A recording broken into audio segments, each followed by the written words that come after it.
Well, I know Lois is not going to join us. Hopefully Marcy will be signing on at some point, and maybe others, who knows. But why don't we get started?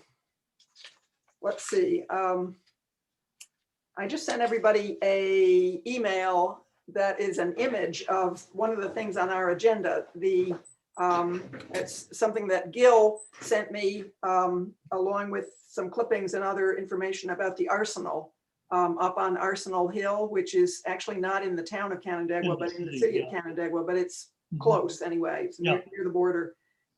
So just set that aside, and you can take a look at it when we talk. Sarah Linda, Yes. that raises a question. That Arsenal was in the town of Canandaigua when it was built. Oh, that's right, because it was the village rather than the city. Well, yeah, actually it was even before that, because it was built in 1812 So to it's defend Western New York from the British in the War of 1812. Oh, you're right. Good point. That was before the village even existed. So what things in the village or now city are of interest historically to the town of Canandaigua? And I didn't know if you had a policy with regard to those things or not. Yep. Well, maybe Ray could speak to that. As far as I know, we don't have a policy prohibiting us from talking about things that are outside of the town.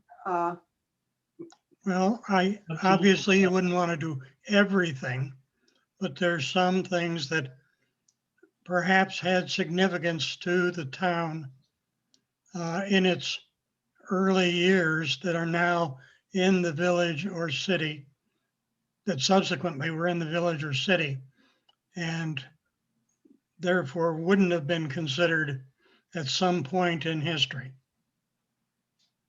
Well, I certainly agree that that it's an interesting subject when you're looking back to the early years of the town of Canandaigua, when there wasn't such a distinction between the municipalities. And I think it's quite an interesting subject also, just because of the fact that residents of Canandaigua now are probably totally unaware that any sort of war ever even remotely affected the town of Canandaigua. So this would be kind of an eye-opening subject if we were to do a little story about it. So I'm in favor.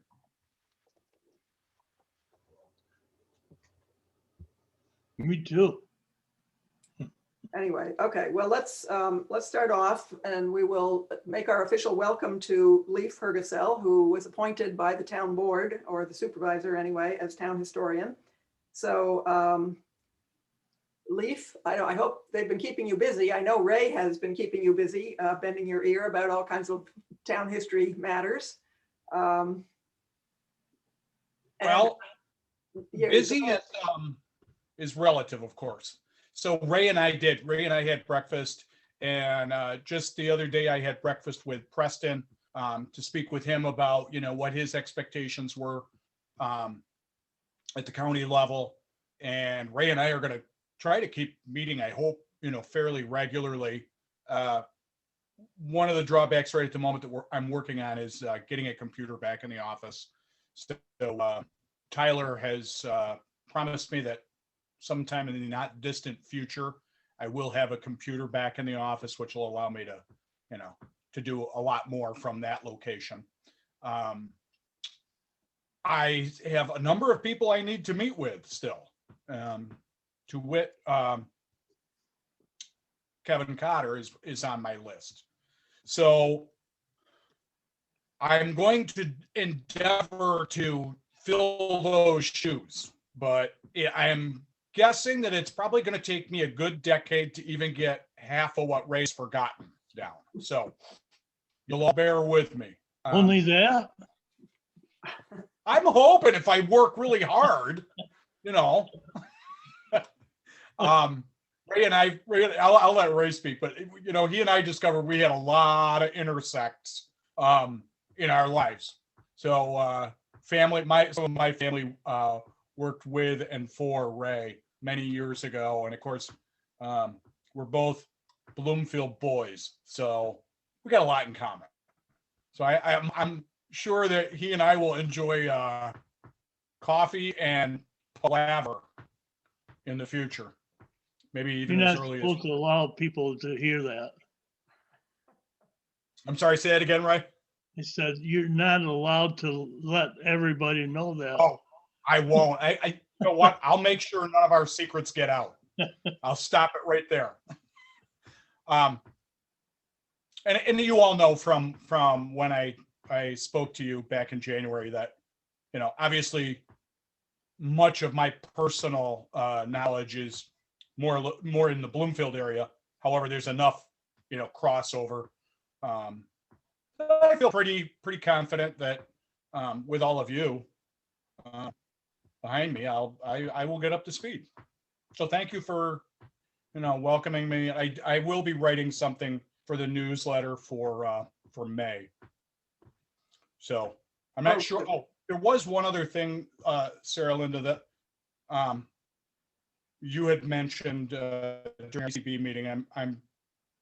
I would like in the future to get that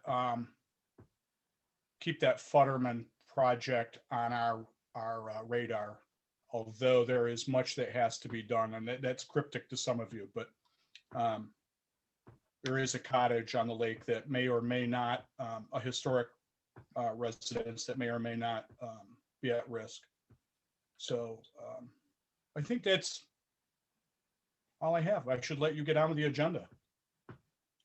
Okay, well, that all sounds very promising. Thank you. And I was going to ask you if you would like to, you know, be the author of our May newsletter. So you've beat me to it, and I appreciate that. The other members may not know, but Leaf also has been appointed by the town to the Environmental Conservation Board, which I also serve on. And so Leaf and I are going to be seeing a lot of each other, at least on Zoom. And I want to hike too. So. Right. At least on these two Zoom meetings every month. And the Environmental Conservation Board reviews development proposals of all sorts around the town, but in some cases they involve demolition of an existing building and replacement with a new one because the ECB would be reviewing the site plan. So that's the Futterman property that he mentioned, and I was going to bring that up also later on in the meeting, so we'll get to that. Terrific. So on the newsletters, Preston Pierce has written the April one, which is a little bit late, but it should be coming out in the next few days anyway, about the peanut line. So that one is taken care of. Leaf will do the May one. For June and July, we have a couple of ideas, both of which I think are interesting. One is has to do with the Van Wee blacksmith shop, which is a building. Speaking of demolition, the Van Wee blacksmith shop is located right on Main Street in Cheshire on Route 21 at the intersection with Bunnell Road. And it was, you wouldn't know just looking at it that it was a blacksmith shop, but it was. It was on the, it was identified as a blacksmith shop in the 1874 map, and it may go back even farther. It may be a pre-1850 building, but in any case, it demolished itself a few weeks ago. It collapsed under a snow load at one of our heavier snows back in March.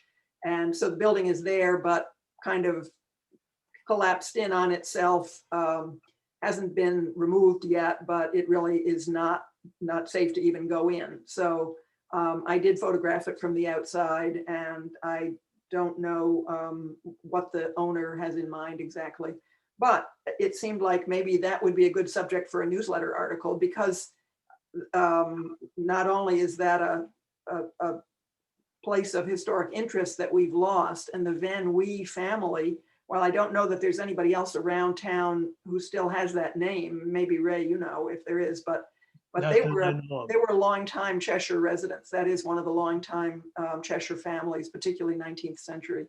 So there are a lot of Van Wees in the Pine Bank Cemetery in Cheshire, and maybe other places as well. So anyway, Ray has offered to do a newsletter article about that building and possibly about blacksmith shops in general, because I think that's an interesting subject for a lot of people. People may not be aware of just how much of an essential business the blacksmith was back before there were regular hardware stores and repair shops and so on. The blacksmiths used to do a whole lot for everybody, farmers, business people, you know, housewives. I mean, the blacksmiths, you couldn't do without them. So Before me too. so anyway, that's one. And the other article that's been suggested is about the arsenal. And that's what, if you want to take a look at this email that I just sent around a few minutes ago, there happens to be a painting of the arsenal that was probably done not too long before it was lost. It came down as a result of a fire. So Gil, correct me if I'm wrong on this. It was built shortly before the War of 1812 in preparation for the War of 1812. And it was filled up with armaments, guns and cannon and so on through the next few decades. And then it gradually was determined to be more or less no longer needed. And so it was empty for a while. And then there was the building, although the building was brick, it must have had wood floors and roofs and so on. Anyway, it burned in the 1870s and and came down. So there are no photographs, unfortunately, but there is this nice painting of it. And it basically looks like a barn. Sarah Linda, Uh-huh. that painting was done about 5 years before it burned. Okay. Preston has photographs, which I believe are probably from the 1860s, when fields went up much closer to the building, Oh, interesting. which give a different perspective on it. But I think that Herb Ellis's article in the 1960s is probably one of the most complete descriptions of it and how it was used and when. I got a picture of it as well. Oh, you do? Okay, great. I thought that painting was the only one we had to work with. So I'm glad to hear there are more. So that's all the better. I mean, I think this is we've definitely got enough raw material for an interesting article there. And, you know, just really need somebody to step forward and say they would like to write it. And Gil has put together a packet of material that includes this Herb Ellis article. He was the city historian for many years, and also some clippings from various times and a lot of information about when it was built and what became of the property. I looked to see on the aerial photos if it looked like there was any evidence of where it was, and I couldn't really tell. The location that I think of where it is privately owned now. It's owned by a person who also lives at the next parcel to the west. And this is, for those who don't know about it, this is along West Avenue, or the old Route 5 and 20, as you're heading up the hill from Pearl Street, and then you pass Thad Chapin Street, and then you're going up a fairly steep slope there. You've got Highland Terrace on your right, and on your left, that's where Arsenal Hill is. That's the hill, and that's the location where this arsenal was put, probably because it was a high point. So there's a kind of a very rugged dirt road that goes up from West Avenue up Arsenal Hill, and it is a public right-of-way. If you look on the tax maps and so on, it shows that as belonging to the city of Canandaigua. But um, uh, there's a sign there saying no trespassing. So I didn't try walking up there, and I have just looking up at it, looks as if it's wooded, and I don't think there's anything to see having to do with the arsenal. And in talking with Preston, he indicated that in his much younger days, he and a fellow schoolmate who lived closer to it than he did gave a pretty good investigation of the site looking for relics and didn't find much. Okay.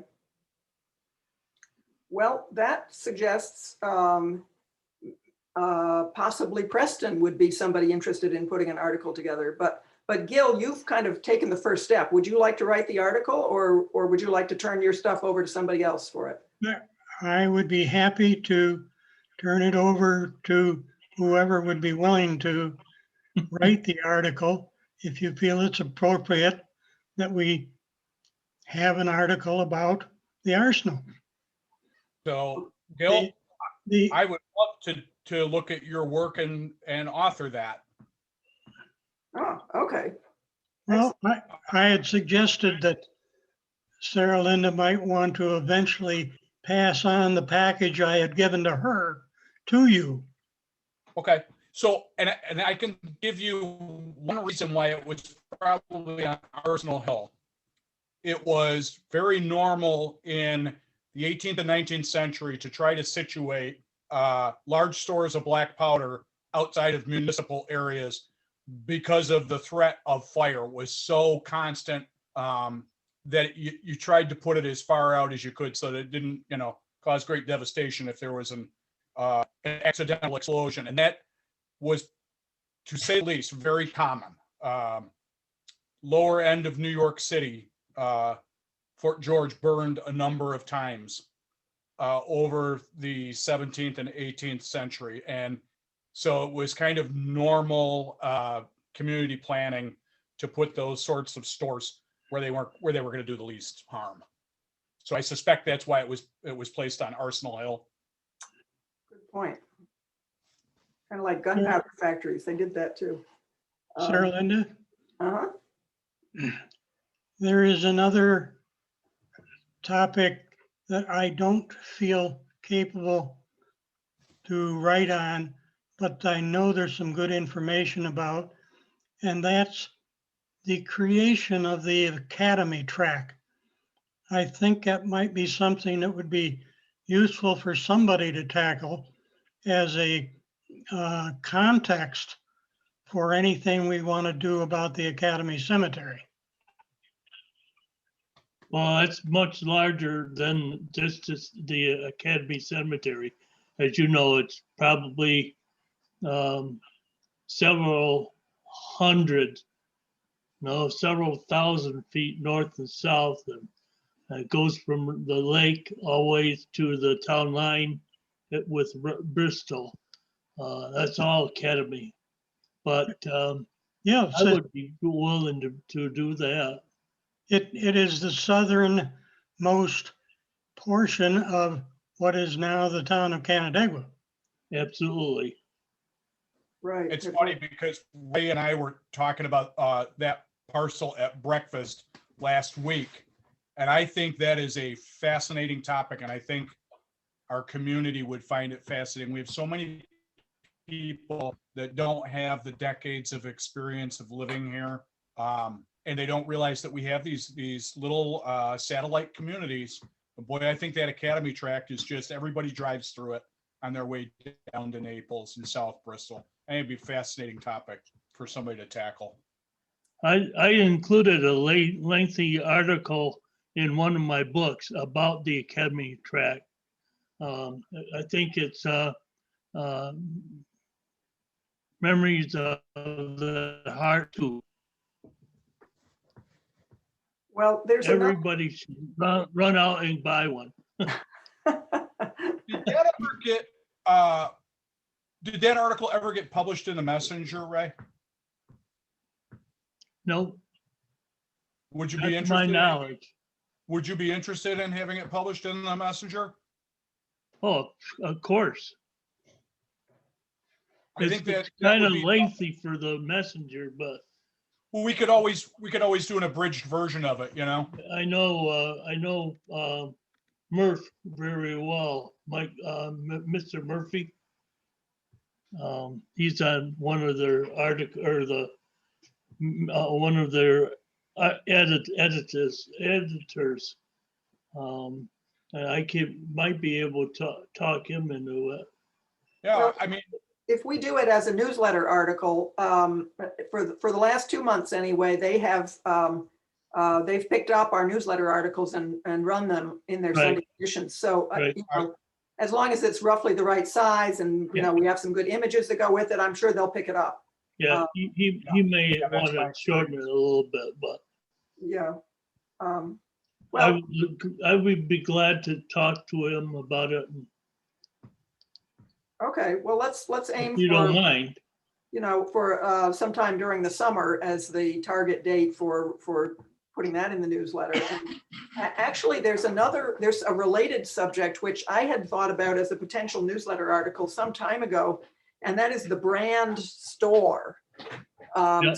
Speaking of buildings that are in danger, there's a building just a little bit south of Monks Road on Route 21, which is that's sort of the epicenter of Academy, or part of that is Well, anyway. yeah, Also, that's part of it. the other end of Monks Road, Seneca Point Road and so on, but that intersection of Monks Road, 21 and Dugway Road is another cluster of buildings that were Academy. And the brand store was a general store there. It's, kind of out in the middle of nowhere, but, well, not exactly. I mean, it was at this intersection and it was on the main road from Canandaigua to Naples. And it's quite Near the close to the schoolhouse. town line between Canandaigua and Naples.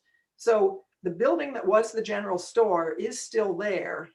It was occupied by the Brand family. So it was a home as well as a store.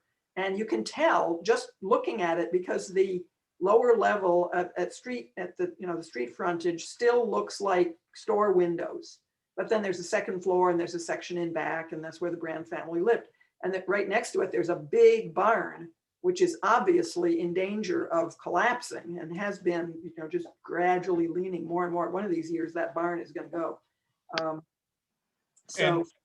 And Sarah, Linda, that's what always attracted me, was that hamlet around the Brand store, because you also have the school just a few hundred yards away. Of the school, exactly, yes. And Number somebody- 4. Yeah. And yeah. somebody And is that's working what on was the very- store right now. I see, I don't know if they're renovating or if they're making major alterations, He did. but, okay. So again, a great opportunity to capture some images and, Oh, good. maybe Good, work good. into the Academy story. The Well, Academy track. in Ray's article about Academy, he interviewed Ron Brand, who still lives in the area. He used to work for the town, actually, and he now works for Farmington, unless he's retired. He's the town planner. So I approached him a couple of years ago, back when we were first doing the newsletter article, about whether he would like to be interviewed or whether he could give me some information about the Brand store. And he said yes, but then he said he was having health problems and, he never got back. It never happened. But that might be worth pursuing also. So there are a number of leads there that all kind of fall under the umbrella of Academy. And I think that could make for a very interesting article, or even a few articles.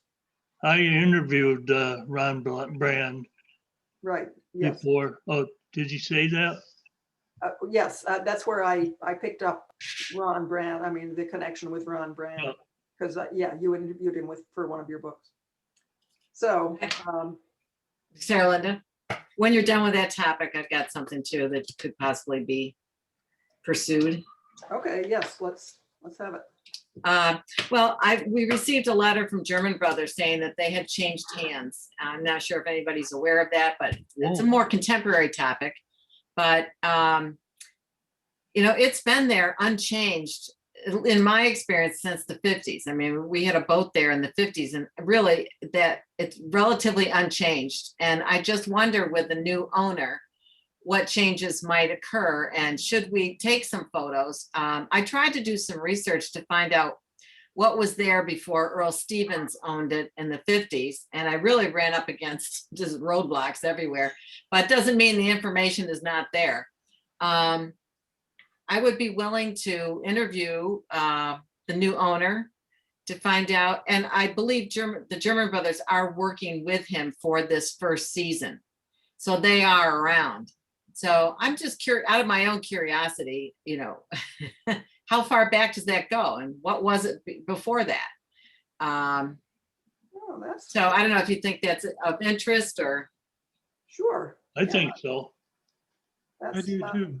yeah, mid 20th century marine history. That's something Yeah. out of the ordinary. And Yeah. Absolutely. It's yeah, I had no idea when somehow I got the idea that it was started by, what was the German brother? What was the father's name? Stevens.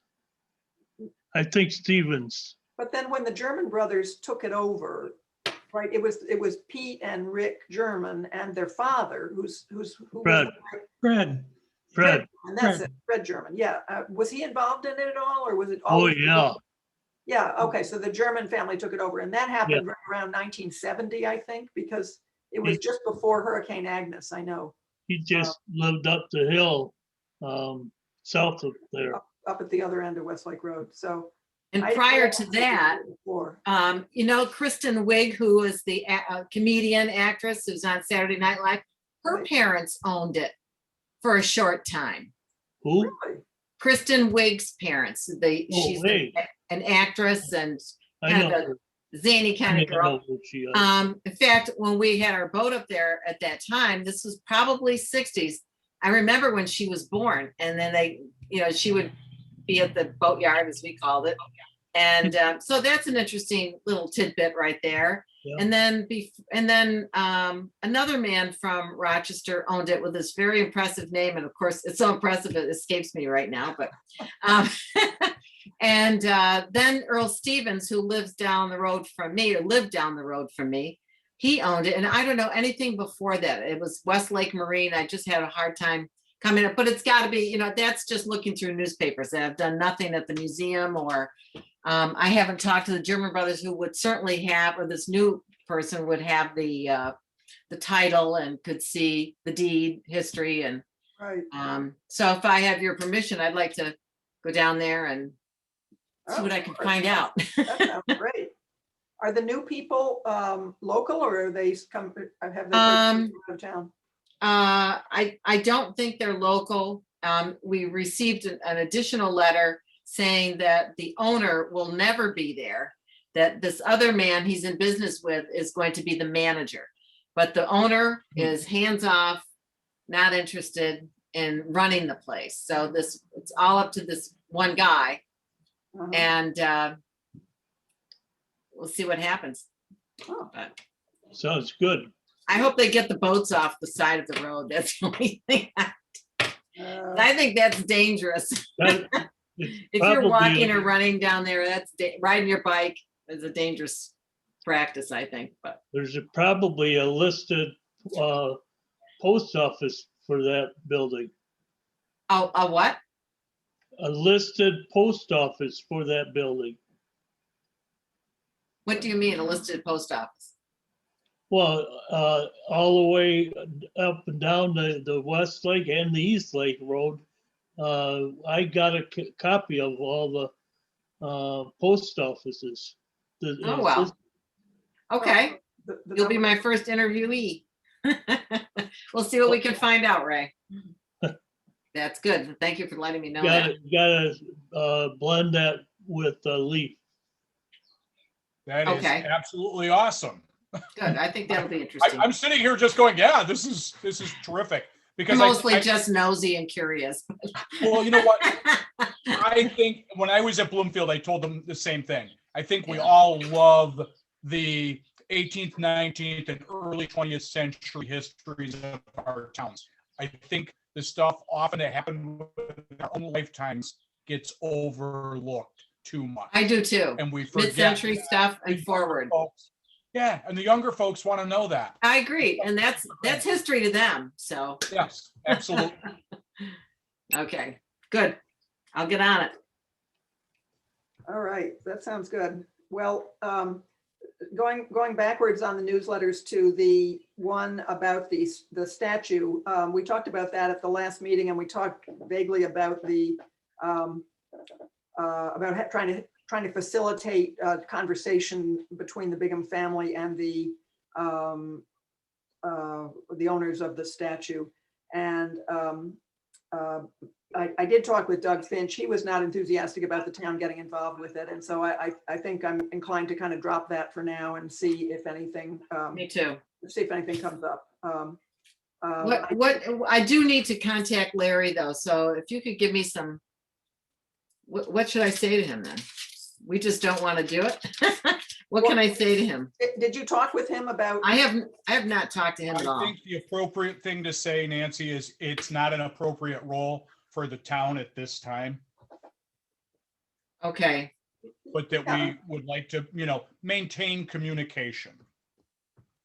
That at least shows our interest without committing us. all right. Yeah, that's right. Or another possibility would be that Leaf could contact him and say, just say, I understand you're a member of the Bigham family, and that you've been interested in making sure that the town was aware about the statue, and that, you'll keep an eye on it. That's really all they were looking for, I think, is for the town to kind of acknowledge that this is a historic feature. And you could also say, we expect to make mention of it in the survey of historic resources, Okay, which is hopefully coming up, assuming that we get the grant. okay. Nancy, I'm sorry about Nancy, I'm sorry about, the response you got from that one individual, because I That's think crazy. was really good work, and it was just an unfortunate, because it is a great asset, it is a great piece of art. Yeah. that dwells within the town, even though it's not our purview, it does dwell within the town, and is of interest to us, like everything. Yes, Architecturally and artistically. right. Has she contacted you? No, she did not. So apparently. For the rest of you who don't know what we're talking about, my article appeared in the paper on Sunday, and on Monday, one of the family members showed up at my door at dinner time with a list of things that I wrote that she didn't agree with, and how I didn't spend enough time on her grandmother's history. And I said, well, it really was about the statue. It wasn't about your grandmother. I covered her, but so she was just, it was not good. So anyway, that's the first time that's ever happened to me. But Hopefully the last. what's that? And hopefully the last. Maybe, Nancy, maybe you'll just have to write them as an anonymous writer next time. Yeah, that's right. Or a ghost writer. Oh, gosh. I know. Well, anyway. So do you want me to contact him, Leaf, or do you want to contact him? He's a nice guy. He's a great guy. Why don't you contact him and CC me? Okay. I will do that. All right, that sounds like a good. Yeah, that sounds like a good plan. And I am pleased about the messenger picking up these things. I mean, I get the impression that this is, they're a really ripe conduit for the material that we're putting out to the town in the newsletter, and this is getting a bigger audience. And speaking of bigger audiences, the video that Ray and Preston did about Titchener Point history has been posted on the town website, and it also was in the town newsletter in March as a flyer. At the back of the newsletter, they will let you attach, just a PDF, a one-page thing about events coming up or whatever. So I made a little flyer about it, and the net result is that video has been viewed 99 times. Oh, great. In the last month. So, Wow. That's pretty good coverage. I'm sure Yes, it's part of that very- had to do with the Titchener Point Park, issue. But even after that went away, I think people still have been looking at it. So, Yeah, Good. Ray, you and Preston are a big hit. All Preston. Nope, it's half you and half Preston. Anyway, you both did a great job on that. So the other things that are kind of on the burner here that I think we ought to touch on, and then maybe make a decision as to which ones we want to move ahead with, given the amount of money that we have in the town's budget for this year. They are the Westlake Road walking and driving tour, the self-guided driving tour, the interpretive panels at Ononda Park, and the historic maps to go up on the wall in the corridors at Town Hall. The first one, the self-guided tour, last time we talked about FLTV and our Zoom meeting with them and what they might be able to help us with.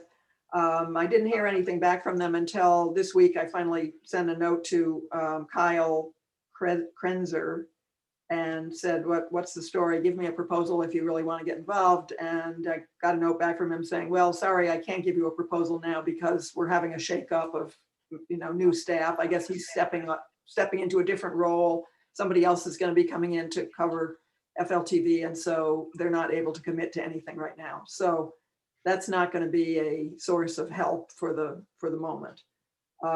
So I think we're kind of back on our own resources. And if we do want to go ahead with it, I mean, I've done a draft, but it still needs some work. There are a number of loose ends on some of the, I think there are maybe 18 different sites that are identified, and there's at least one image for each of the sites, but there are some facts about the background that still need to be tracked down and so on. And then we still need somebody to do the narrative, to tape what needs to be said about each one. But one of the people I talked with said that, maybe I mentioned this last time, when you do a PowerPoint presentation, you can attach a sound bite to a particular slide. So if somebody's listening to it as a PowerPoint presentation, you can have the text at the bottom of the slide, but then you also can have the sound coming through that's attached to that slide. And then when you advance it to the next slide, then the next little piece of audio comes along up with the next slide. So it wouldn't have a kind of a continuous narrative the way Kyle was talking about with background music and all that kind of thing, but it would be a way of attaching the information about that particular site to the slide as you go along.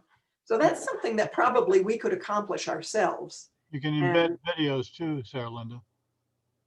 You can do that with videos as, okay, yeah, if you could do it with an audio, I guess you could do it with a video too. So if we wanted to have a moving picture of, or if we wanted to incorporate some changing images within a slide, we could do that through a video, I guess. Yep. So, if this is something we want to do, I think we could move ahead. And the part we would run into the limits of our technical expertise maybe when we got to the stage of trying to mount it on to the internet, trying to create a app, or not, maybe app is the wrong word, but put it into a form that somebody could easily get to from their smartphone. I think a PowerPoint presentation is really pretty easy to put up on YouTube or on the town's website, the way our little excerpts from the Westlake Legacy one were. But how to do that accessible from a smartphone and not necessarily all in the same order might be a little trickier. So we might need some professional help with that. If it's all put together, it could be recorded as a video, the whole presentation. So you can have your PowerPoint and you have your video within the video, within that PowerPoint. Then you could you can go through and make a screen capture, a video of the whole thing. And then that can be put up on the internet, and that can be downloaded by anybody to look at. Okay, well, that would make sense, but that only works for a person who's starting in one place and moving through in the same direction to the end. And It's not, it wouldn't be interactive. it would not be, right. And the one, I mean, we started with that one in Naples as the prototype sort of. And one of the nice things about that was you didn't have to start at number 1 and go through to number 30. You could start wherever you wanted. If you happened to be at the other end and you wanted to start at number 30, you could do that. And then you could go to 29 or 14 or That whatever. would require geotagging of the different elements of the video, and that it's a little bit beyond us, I think. Well, you mean geotagging, meaning In other words, when you're in a particular place, it would know Mhm. where you are. But Yeah. I think the way they do it in Naples is you keep on going back to the map. And when you're on the map, then you can click on a particular number. So you okay, can choose your own route. Mhm. And I don't think that requires geotagging, but it does require a way of having the thing default back to the map. Yep. So that, but that's probably not all that tricky, but it's something I don't think I know how to do anyway. So we need a little technical expertise, but we could make some progress on the thing without that. So there's number 1. And I don't know that this thing is really going to have any budget impact. I mean, we're not talking about anything that takes more than just our own volunteer time. So that's a sort of a no cost, but somewhat time consuming project. Second one, the Ononda Park interpretive panels. We've got a few people who have volunteered to help us with the non-history portion of it in terms of writing some text and maybe locating images and so on. We have a cost estimate that's roughly $400 for making new, suitable for exterior display, 3 panels. And so that's something I think could be accomplished this summer if we have some people that want to, work on the narrative and the images and the layout. Then we could work with mobile graphics to get them created, and town could put them up. So, and then the third one is the town hall maps. And there we have an estimate from Mobile Graphics for roughly $250 to create the approximately 24 by 30, I think they were. Mhm. 24 by I 30. forget. Yeah, but a good size, and we had already identified a location within town hall down at the lower level near the elevators. That would be a good place for them. So we've got $1,250 in the budget. And I think, once we decide what projects we think are our priorities for this year and we want to do, then it would be a matter of kind of let Doug Finch know this is how we want to spend that budget money and make sure he doesn't have any problem with it, and then it's available to us. So Linda, if I recall, you got a good price on those maps printing from Mobile Graphics too. Right, Do right. you, Yeah, that's where about the does it $250. look like we're going to be able to go ahead and do that? Finish up on that project, or But if we want to go ahead, I think the only step we need is what you had offered to do in terms of laying them out Yeah, and I can do creating that. little labels. I just need to know how imminent it's going to be. You want to get it up there, whether it has to be a budget approval or whatever before we can do that. Because then I'll go ahead and finish up on the maps. Yeah. I mean, there isn't any pressure on the timing. Town hall is still not a hot place in terms of people visiting, but No. presumably sometime later this year, it'll actually start having people getting back in. So, Boy. any time this year, I think would make Okay. sense in terms of the timing. And then actually, there's another one we talked about, which is the Academy Cemetery. I mean, Richard and Donna started that project of, hey, look at that. 428 gravestones so far, and we have to go out and walk it in order to verify the names and fill in where the trees are, because the drone couldn't see under the trees. So we've got to go out and put them in manually on this, and then, but all the ones that we tagged those couple of days are laid out on here. The only thing is, it's because of the size of the cemetery and the size of the stones and the number of stones, I don't think it's going to be a realistic endeavor to try and put a map of the cemetery into a brochure. Because I was afraid of that. Yeah, I think if they want to, if we put it in the on the website, and we can I can zoomify it so that people can zoom in to get numbers and that sort of thing, that'll work out well. But and if people can access from their smartphones or whatever when they're out there, then they could bring it up and find what they need to. But I think any brochure we make on Academy Cemetery is going to have to be pretty much a textual rather than with all the stones there. well, and what you just held up looked like it was two different sides. So have you got half the cemetery on one side and half on the other? Oh no, this is the whole thing. That's And the this is on an 11 by 17 sheet of paper, okay, so you can see how small they are. right. It's very fine print, and yeah, Those are little rectangles. just little rectangles, and so there are no words on that at all. No words Just on there. little- There's yeah, I no see. room for words. Yeah, yeah. That I could put words in that would be visible on a Zoomify. So if they zoom in on an area, they'd be able to see who the stone belongs to. But overall, it would just muddy up the whole thing. Richard? Looking at it this way.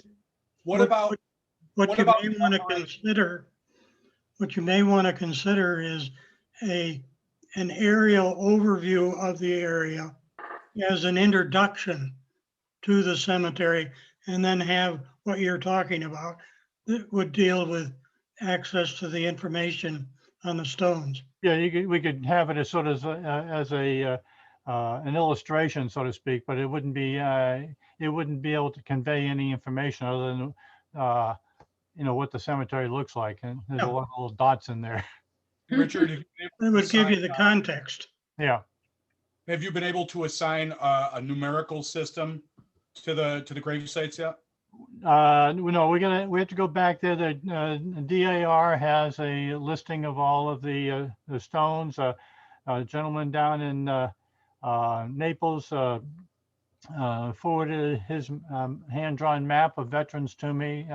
So I've scanned that, and I've sent his original and a copy of it, plus the CD, back to him. So he has that for his records. But we have that so we can identify some of the veterans in here. Well, we got that all done. We put Kevin Armstrong is a good person to contact, because he and I made a map of all the veterans in Academy Cemetery, Uh-huh. all of them, from Revolutionary War, no, there's none in there, up to Vietnam. Well, that's the gentleman that gave me the map. Who? Kevin gave me his map, Oh, okay. and I scanned it in. So Okay, I'm sorry. so we I have didn't hear that, plus the we'll have the listing from the DAR as well, because they've assigned rows there. But when Donna and I were over there on the Saturday before, she noticed that there were some discrepancies in the what stone belonged to who on a couple of them. So we've got to go back and go stone by stone to verify the whole thing. But that's going to be a long, tedious process. I'm sure it was, and especially if it there's mixed up on some of the stones. Yeah, I've got to assign rows to these, and then I'll have to number across, and so we'll see how it works out. But I think it's going to be a lot easier to do this than the Hun Cemetery, because these are actually in logical rows, unlike Hun Cemetery. And we'll use the rows that the DAR did with the list that Sarah Linda sent to us. we'll use those rows, but then, Are the rows numbered like A, B, C, or are they 1, 2? No, because aren't there about 30 or Well, 31 no. rows? they're numbers, they're not letters, they're numbers. Right. Okay. Yeah, So then for the graves themselves, are they lettered like, so somebody might be row A, number 3? No. Or so you got what row you're in, but there's nothing telling you how far across within that row you are? right. The DAR list just shows the row number, it doesn't, and the name. It doesn't show anything else. Doesn't show But where just- they are. Oh, Just as an example, one of them that said it was in row 10, the name is actually in row 13. So there were a couple that, because I printed out the pages that you sent, Sarah Linda, and I put it in a binder. So when Rich and I go back to verify all the names, Who's Linda? we'll have this to go by. Who's Linda? no, that's me. I copied the DAR list out of the notebook at the Historical Society. So that's what Donna's working with. I'd like to see a copy of that. Yeah, I can, Or- I scanned it. Better so I yet, can send it. Yeah, Uh, Sarah Linda had leave. sent it with an email back a while ago when we first started talking about this. So Donna, Really? so as you and Rich move forward with the directory, will you assign numbers to those graves? We can, but if there's another internment, then it's going to set the, Right, so what I'm thinking is if we assign rows by numbers and then just say middle, east or west of center, I think that might be, narrow it down so that they can look in a general area. But to try and assign a specific number to it, I think is going to be fruitless, because it's going to, as more people show up, it's going to get out of date real quick. Well, it seems like there are rows that I don't think you'd be able to add anyone, but the rows in the back, like where Kevin Armstrong's wife is buried, there's more room or open space back there. So the higher number rows seem to be able to accommodate more people. could you I think- delineate between the older sections and the new sections and create, maybe Yes. different directories? It depends on how complicated we want to get. I think I know. what we need to do first is to just verify and identify and get a general listing. And then if we want to designate old areas, new areas, we can do that. We won't know how the mixture is there, whether new is mixed in with old or what, until we actually go through and look at the dates. Because when we took the shots, the drone shots, and were there those couple of days, I wasn't too concerned about who was where and what the date was. I was just concerned about getting the shots. Right, Generally speaking, going west to east, they're going up. I mean, the older ones are from west to east. Uh-huh. They get older, the younger as they go down the hill. Yeah. So as they go north and go west, they get younger. Yeah. Well, maybe in terms of a finished product for our project, it would make sense to think in terms of some sort of a document, a flyer, a folded paper that might just have information about the history of the cemetery itself, and then would have some general instructions that tell you how to locate a particular grave, and just saying, okay, we've got X number of rows, they're starting at the top of the hill and going down. And then within that, we might have a south, middle, and north section, let's say, divided into thirds, and then including the web address for where you could go to see our map of the thing. And in addition to a map, we could have an alphabetical list of who's buried there. Yeah. Just the way we did with the Hun Cemetery. We have the alphabetical list that, Well, bear in mind, the Hun Cemetery had, what, 100 or so about people. 175, yeah. Yeah, and this has got, so far, I got 428, and that doesn't include all the ones I couldn't see underneath the trees. So, Yeah, I got the impression it was over 700. yeah. So, It's a big list, yes. yeah, it's going to be a big list, and so I That's not the biggest. yeah, I'm not going to volunteer to do the one any larger than this.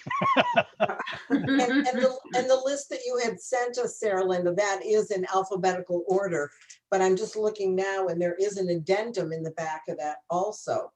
So I'm not sure why there is an addendum, because some of these people were born in the 1800s. So I'm not sure why they were not incorporated in with the others, but we'll see when Rich and I get over there and start, comparing this list to the actual stones.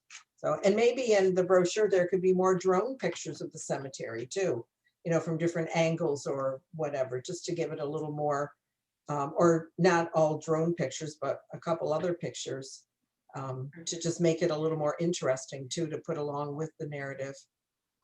Well, the other thing that occurs to me that might be helpful for a visitor who was, just new to the area and coming here because they wanted to see somebody's grave would be to put some sort of row marker up at maybe at either end of the row, or maybe even just at the old Westlake Road end. There is a fence there, right? Is it a chain link fence? Yeah. Maybe there would be a way of creating a little label that just had row 1, row 2, row 3, just so that if somebody gets down to, row 13, they can orient themselves rather than having to count going That's a down. good idea. Yeah. So that would cost a little bit of money. It wouldn't be terribly expensive, but I think it would help people who are actually searching for a grave. Yeah. So anyway, that's where we stand on it so far. So there was winter in between the drone shots and now, so hopefully the weather will stay nice. Yeah, now you've got some great days for this project. Well, do you think we ought to reserve some money from our budget for this project, even though we don't know exactly what we want to do with it? But I suspect it's going to take a few months to do this, so I don't, at least, so I wouldn't get too far ahead of us. I mean, if you want to reserve money, you can draw on it for something else if something else comes up. But by the time we finish this and we get everything coordinated and everything designed for the brochure and everything, and it could be several months down the road before it's finished. right. This is not as easy as Hun Cemetery by any measure. Right. Well, it could even be next year. I mean, there's no rush on it. So. And it might even be interesting to have a sign or to have like a map once Rich finishes, have something, if we could post it there too, to give someone an idea of the cemetery layout with the row numbers on it. Yeah, that's true. And with the trees also, because those are the big sort of, orienting factors now. Yeah, and done by mobile graphics so that it's something that's obviously weatherproof. Yep. No. Yeah. It has to be pretty big though. Actually, there's a very interesting sign or marker in the Pioneer Cemetery in the city of Canandaigua. That's the cemetery that's right behind City Hall. And it's kind of across the street from the plaza where Save-A-Lot used to be. Anyway, Pioneer Cemetery, if you go in there, there is a fairly large plaque, printed on 2 sides. It doesn't have a map, but on one side it has little vignettes about some of the important people who were buried there, because that was all of the founding fathers of the city of Canandaigua were buried there. That was the cemetery from the early days of Canandaigua to probably the 1850s or so, when the West Avenue Cemetery, which is the one farther down West Avenue and on the other side, that was, when Pioneer Cemetery became full, they did that one. And then later in the 19th century, they got into Woodlawn Cemetery. So anyway, there are a lot of little portraits of these guys and a sentence or so about what they did. And then on the other side, there's a acknowledgement of all the donors who put together the money to have that cemetery sort of cleaned up and a fence put around it. There was a fundraising campaign for that around year, I don't remember, 2002 or 2005 or something like that. It was can't remember. Linda, Yep. the 10 and 20 years ago, the Historical Society had cemetery walks of many of these cemeteries where they highlighted a half dozen or maybe a dozen individuals in the cemetery, but they had a walk of the whole cemetery. And that would be perhaps some text that might be useful as we deal with any of these cemeteries. Yeah, I remember that. Didn't they have people dressed up as some of these historic Yes. characters? Yes, they used to do that. Yeah, those were I kind think of. Gil was one of them. What's the cemetery that's on now Parish Street? That's St. Mary's St. Cemetery. Mary, Yeah, Calvary. yeah. Oh, okay. Well, Ray, do you know of anybody who's buried at Academy Cemetery who you might call a local celebrity or an important person in the town history? I mean, we know they're the veterans. There must be quite a number of them. Anybody else who comes to Well, mind? I have to tell you that for knowledge and living right nearby, you can't beat Kevin Armstrong. Oh, okay. Ask Kevin. Very good wealth of knowledge of all the burials, or most of them. Mhm. And of course, if we highlighted people, we wouldn't want any family to be slighted because some of their relatives were not highlighted. That's true. I mean, I'm trying to think what families would that cemetery have served? And I'm thinking basically the section of town called Academy, the people who were farm families there. And then in more recent years, I think the people who lived down at Seneca Point, some of them I know have been buried at Academy. You're gonna hurt somebody's feelings now, no matter where you go. Yeah, we don't want any people showing up at our door at dinner time. Well, just starting to look through this notebook too, there's a lot of brands, talking about the brand Yep. store. Yeah, There's that's a lot of brands there. Academy family. Right. And I think some Cheshire people, well, there are several other cemeteries that were closer to Cheshire. There's the Lucas Cemetery as well as Pine Bank. And then the Remington Cemetery also. So we got a lot of them. Anyway. Okay, good. Well, thank you for the update, Rich. That sounds like you're making good progress. Big job. So on these other things, do you want to proceed with spending the approximately $400 on the Ononda Park project and the roughly $250 on the town maps? Yes, And Sounds like a good idea. I'm good for that. Yes. okay. And anybody, well, let's see, Rich has got most of the work on his hands for the maps. For the Ononda Park project, anybody interested in helping to work through what they look like and what they're going to say? I've got, I'll send you a copy and a leaf a copy of what I wrote on Dennis, Love, no, Dennis, what's Dennis' name? Brewer, Dennis Brewer. Brewer. I wrote it for his farewell, and it pretty much gives the history of in the forward. Oh, okay, good. That'll be good.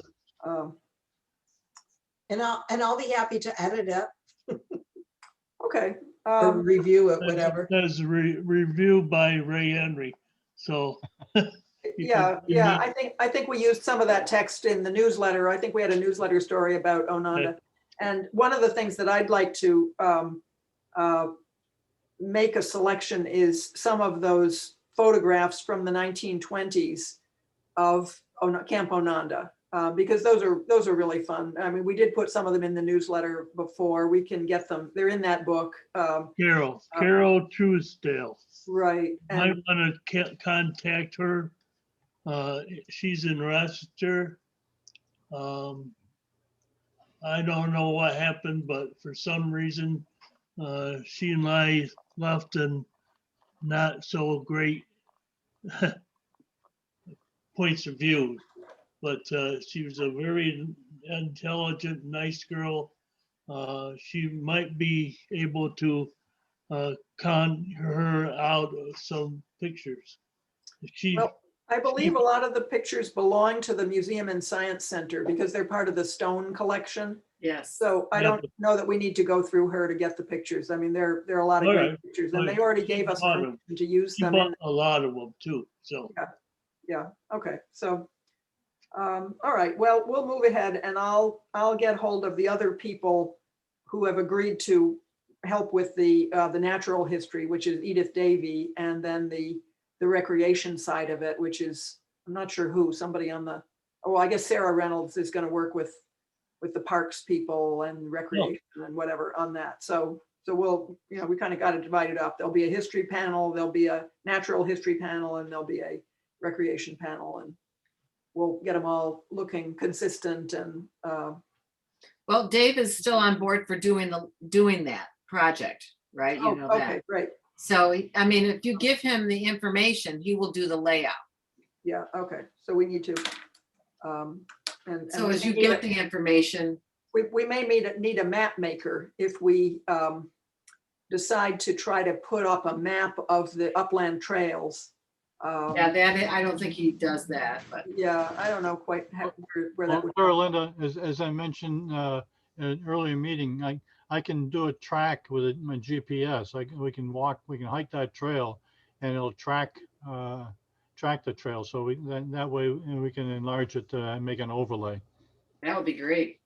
Yeah, I've got an app called All Trails that does that, and I've walked those things with it on, so I know that's easy to do. Yep.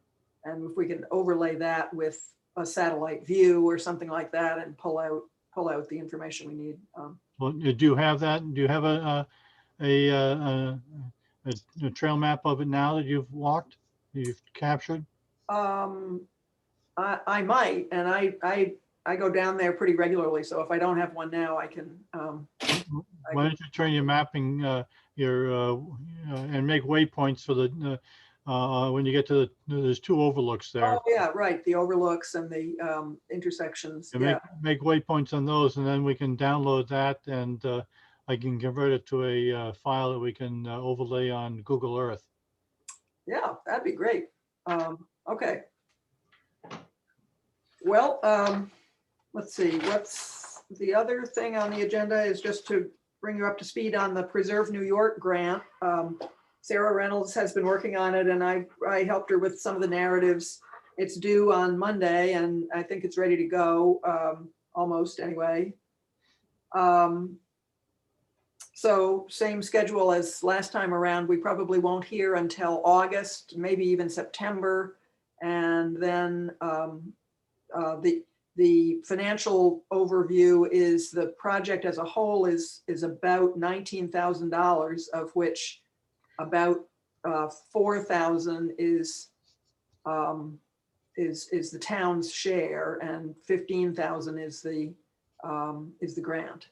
So that's more than phase one. And what's going to come out of it is what's called an annotated property list, which will identify clearly all of the properties that our consultants believe are National Register eligible, which is going to be not an enormous number.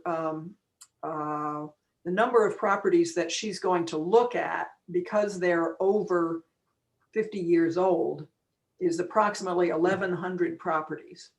And out of that, just guessing in terms of round numbers, there might be a few hundred that could be National Register eligible, maybe even less than 100, but because those will be the ones that have, not only do they have historical and or architectural significance, but they also are kind of pristine in terms of their condition. They've been well maintained and they have not been altered in a way that sort of compromises their historic character. So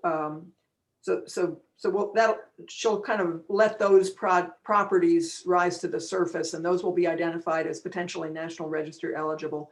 But then there'll be another larger group that might be another, just guessing in rough terms, another, let's say 200-300 properties possibly, that will have, that will be identified as having at least local historical significance, but probably not rising to the standard necessary for it to be eligible for the National Register.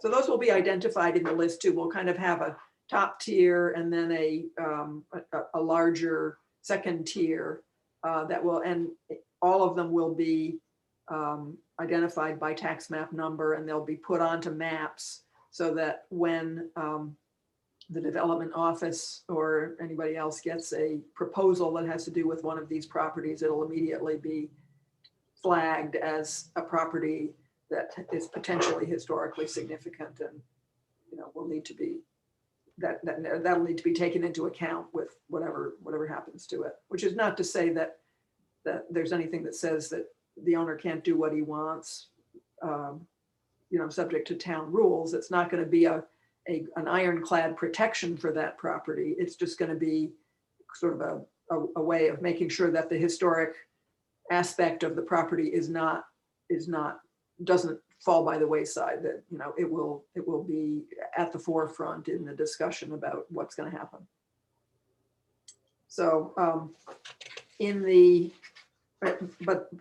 again, on the schedule, that work of creating these two annotated lists, or this major annotated list, will be happening starting in the fall, go through the winter, on into the spring. There'll be a draft of it towards late spring to summer of 2022.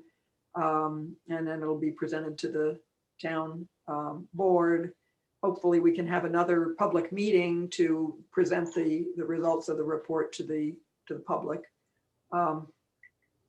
As we said last time, the consultants are going to be, they would like to be able to enlist our help in identifying properties that are connected with something important about local history, but that they may not necessarily know about. And really, Ray is the most critical, link in that here. But I think other people might be able to help also. Just maybe going through the list that Ray created a couple of years ago of properties over 100 years old, and also the list of barns over 100 years old, to try to make sure that we can inform the consultants about properties that might have been occupied by an important farm family, or by somebody who was important to local business or important to local institutions, or something that has architectural unique qualities, like a cobblestone house, for instance, or a brick house, or a stone house, or just things that are special that may not be obvious from a first glance. And when you say first glance, one of the reasons that might not be obvious is some of these properties you can't see from the street. And the consultant's responsibilities kind of end at the street. They're not really authorized to go down the driveway and look at a property that might be, might have a 1,000-foot long driveway and you can't see what's down there. So that's where local knowledge is going to be very helpful. That never stopped Jake Rappard. If you remember Jake Rappard, Oh, he Jake, walked every place. well, maybe we need him back, or maybe Whether he had permission or not. yeah. I tend to be a little bit that way myself, but consultants have to be a little more careful because they're being paid by the town. So, Well, I would like to volunteer my efforts as last year, no matter what the conditions are today. yeah. Okay, great. I Thank can you, Rick. still talk. So we'll talk further about that, and we'll be working with them over the course of the fall anyway, assuming that we get the grant. So, all right, anything else on the agenda? Oh, we didn't talk about the Futterman place. That's And I have one more thing I'd like to jump in with after that briefly. okay. Well, this cottage that Leif alluded to, and I'm aware of it also because through my work with the Environmental Conservation Board. This is a cottage that is south of Menteith Point and north of Dual Road. So it's in that general area, kind of. I'm trying to think if you know where the Lowenthal cottage was, or it's maybe 5 or 6 properties north from the Dual Road intersection. And it's something that you wouldn't really be aware of because you can't see it from the road. It's at a point where the road is going up the hill there toward Dual Road. The lake is down below you, and you've got some driveways that go down a fairly steep slope. And this cottage has been, it's a modest cottage in terms of size, and it has been in the family of somebody who was using it on a pretty limited basis, and he just sold it to his neighbor, to a person who has the property next door. So the guy who's the new owner now, and he's only owned it for a few months, but his plan is to tear down the building and to build a new cottage there for the use of his children. So it's a separate property, but this is going to be he's kind of creating a compound there. So it's one that I did take some pictures of the exterior. It's 2-story. Well, I'll send around some pictures just so you have a sense of what it's like. It's not ornate. It's not a fancy Victorian cottage. It's probably, my guess is, from the style of the ornamentation on the building, maybe 1880 to 1900. And I did speak with the owner. That was kind of an interesting thing. I first of all made the mistake. I thought that the building next door that the owner, because I recognized the name Futterman and I knew that was the Futterman house. So I thought, oh, okay. So I started taking pictures of the Futterman house. Nobody's around. And I go down, I start down these stairs because I wanted to take a picture from the lakeside. This voice comes out at me saying, "Oh, why are you taking pictures of my house?" And I couldn't see anybody around. No car there. Where's this voice coming from? I mean, it was the weirdest thing. Scary. So finally, I finally realized it was his security system. This guy was probably in Florida or something like that. But I was on the screen, some alarm had gone off. There's this person with a camera at your property. Yeah. Anyway, so he straightened me out about which property it was. Anyway, we had a nice conversation. And then when I looked at the real thing that they were going to demolish, then I said, "Hey, this looks like an older house." So he doesn't know that much about it really. But anyway, so I told him, if you are going to demolish this house, there's a group of local history enthusiasts who would like to have permission to do documentation there before it comes down. You already started on that, though. Yeah. What is the number on the house? It's 4799. Where is it in relation to the Wegmans farm? The Wegmans Farm is south of Dual Road. This is north of Dual Road. And how far north is it? I'll tell you, if you're going south from Menteith Point, Yep. you're gonna pass on the right. You're gonna pass a big red barn and a farmhouse. And that's the one I was referring to as the Lowenthal house. It doesn't belong to the Lowenthals anymore, but it did for many years. Yeah. So you keep going past that red barn and just look for the numbers right beyond that. It's the Excuse me, I'm four going to seven. have to leave, Sarah Linda. Okay, we're just about done anyway, but thanks for Sure, Linda. participating, Gil. Bye, Gil. Bye, Gil. Take care. Bye, Gail. Sarah, this is what, 1,200 square foot cottage, correct? Maybe a little bit more. A little less. It's pretty small. I think it might be, yeah, 1,000 at the most. We obviously have to wait until the zoning board of appeals, has their weighs in with everything. But that cottage, I think it's a potential future project, depending on the outcome of their request for variance and conversations with the Futtermans. That would not be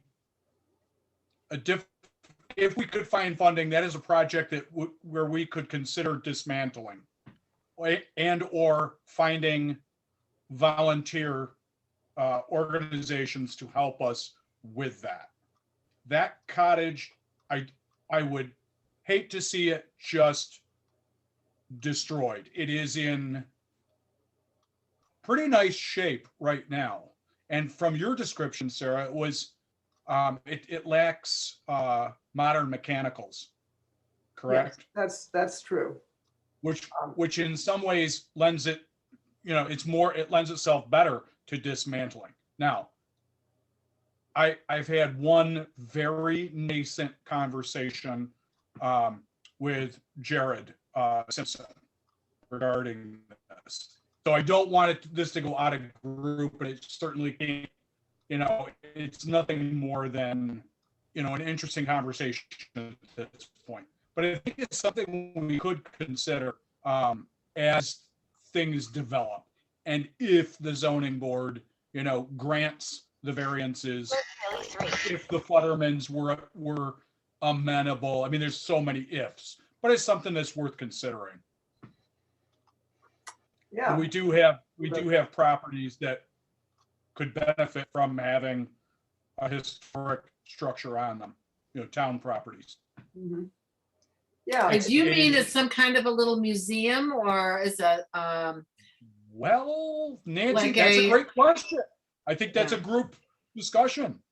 Jared had immediately, and I don't want to put words in his mouth. This was just a conversation, nothing more. But, he said, wow, wouldn't that make a great rental property at Ononda Park? So, oh, there's museum, another idea. rental Yeah. property, but I think we are in a position as a town, and I know Sarah Linda is like the gist on all of this. We're in a position where we're seeing so much vanish so rapidly and so much change overtaking us. I would like to see us be really proactive. We all know that we're the jewel of the I'm in a meeting.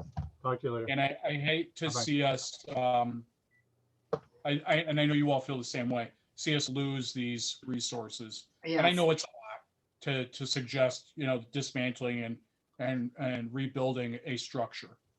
But I think it's worthy of conversation. And I do think we're fortunate that Sarah Linda is, one of our resident experts on architecture. I really do. And I'm not trying to, put you on the spot, Sarah, but I think you have that, that's one of your, the feathers in your cap.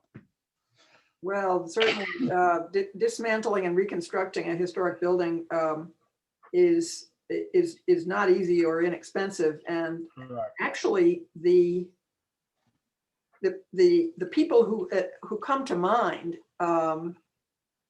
who have the expertise in doing that sort of thing is the folks at the Genesee Country Village. That's what I was Right. thinking. We could have our own. Yeah, but they know what's involved in taking. Start a field accumulating, like that. yeah. Although As a lot well of- know, I worked there, so. yeah, I mean, a lot of times they try to move something in one piece. In this case, if you tried to move it in one piece, the way to do it would be by a barge. Yeah. Because it's Yeah. gonna be very difficult to get it up the hill. It's a steep Yeah. hill. But then once it's on the barge, then where are you gonna go with it? You know, I've seen, I saw a Mennonite group totally take down a house about the size you're talking about. And I don't know what they did with it when it was gone, but they meticulously took this thing apart. So they do that kind of work as well.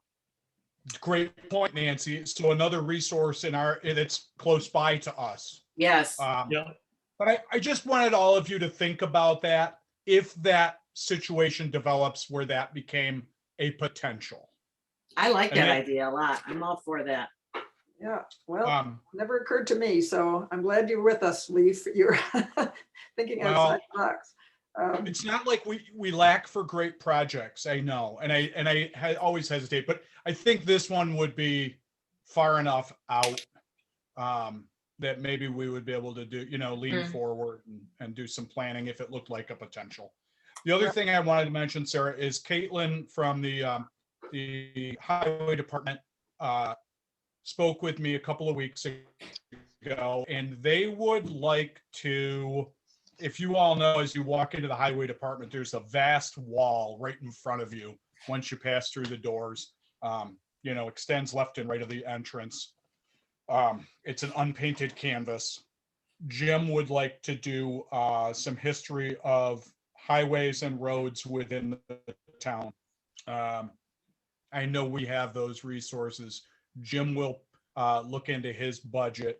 It will not have to come out of ours because obviously it's for their facility. But I think that would be another great exhibit space for us and to tell the story of Canandaigua's highways.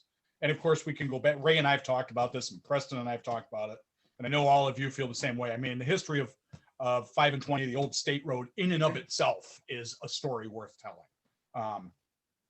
But then I know Caitlin had spoken with Ray, and she mentioned it again to me, the history of the highway superintendents. And I think that the historic highway superintendents could be inserted into an exhibit about highways.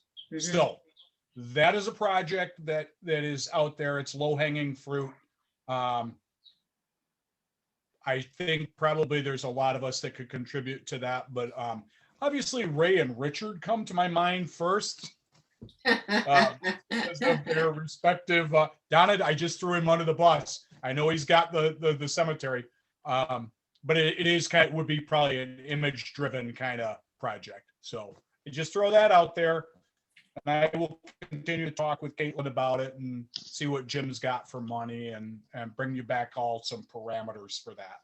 But I just wanted to put that on your radar as well.